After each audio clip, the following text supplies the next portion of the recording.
नमस्कार मंडळी, आज आपण ना भाकरवडी बघत आहोत।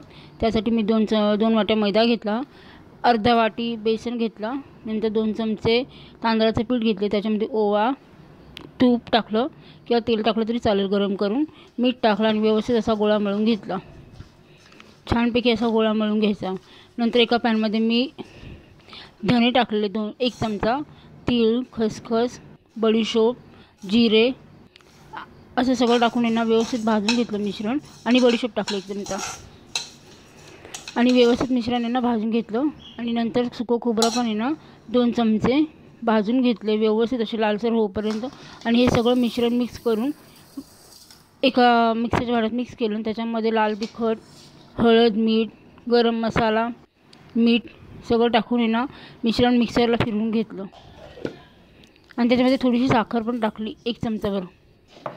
आणि चपाती इथे ना चपाती लाटून घेतली, व्यवस्थित पातळ अशी लाटून घ्यायची आहे। हे बघा, छानपैकी ना पातळ अशी लाटून घ्या। त्याच्यानंतर तुमच्याकडे जे चिंच गुळाची चटणी असेल ना ती त्याच्यावर लावा, व्यवस्थित अशी फिरवून घ्यायची त्या पोळीवर। हे बघा, पूर्ण सगळीकडे पसरली पाहिजे, म्हणजे त्याचा टेस्ट आला पाहिजे। असं सगळं फिरवून घ्या। आणि त्याच्यावर जो तयार केलेला मसाला आहे ना, मिक्सरला आपण वाटला होता पावडर, ती टाकायची, ती पण सगळीकडे अशी पसरली पाहिजे, ती टाकायची। आणि त्याच्यामध्ये तुमच्याकडे जर बारीक शेव असेल ना, ते आलू भुजिया बोलतात ना तशी, तर ती असेल तर ती पण टाका। माझ्याकडे नव्हती तर मी नाही टाकली। आणि छान असं रोल बनवून घ्यायचं, आणि एकदम घट्ट असं हे करायचं आहे, घट्ट रोल बनवायचं आहे, नाहीतर काय होतं ना की सारण बाहेर येतं। आणि जर नसेल चिपकत ना तर थोडंसं ना साईडला असं पाणी लावा,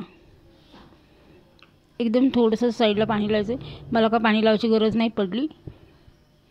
हे बघा, असं व्यवस्थित हे करायचं आणि छान छोटे छोटे असे हे करून घ्यायचे, असे आपल्याला रोल पाडून घ्यायचे, गोळे बनवतो ना तसं।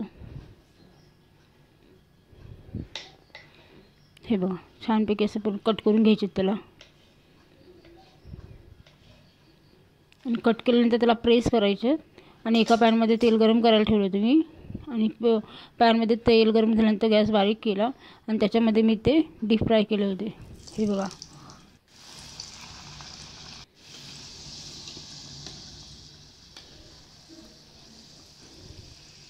चला तर व्हिडिओ आवडल्यास लाईक करा, शेअर करा, सबस्क्राईब करा। बाय।